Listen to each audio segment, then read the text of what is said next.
You know, it's not hard to see that there's this great imbalance and that things aren't right. You know, I know that, but for me, I suppose it really hits home if I stop and think about this moment, because it's happening right now. In the same moment, you have, you know, a generation who are sitting around entertaining themselves, watching reality television, which, to be honest, is anything but real, while you have a child who is being prostituted behind closed doors and robbed of their innocence. It's not fair that we can go about consuming every single material option that comes our way while, you know, the widow and orphan are stripped of life's basic dignities because they're victims of a conflict that simply isn't theirs. It's not fair that there's a generation who are choking on their obesity while at the same time there's 30,000 children who will die today for lack of food. It's not fair that we have no problem going about spending $3 or $4 on what is basically glorified tap water in a bottle with a fancy label, while you have entire communities who suffer at the hands of disease because the only water that they have access to is foul and polluted.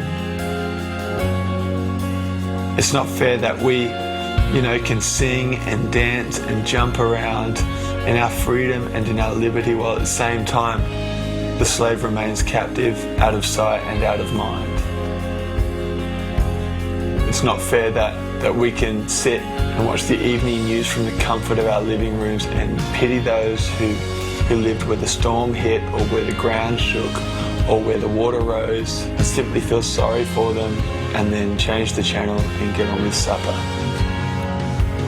Is it fair to walk past the homeless man and give him nothing in the assumption that he'll spend it on booze or cigarettes, or to suggest that he should go out and get a job?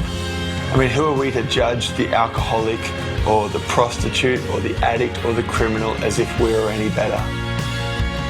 Who are we to forget the downtrodden or the oppressed or the marginalised while we go about chasing the dream? We see this imbalance and we go, man, that's not right, that's not fair. But all too often that's all we do. Because for us to do any more is actually going to cost us something.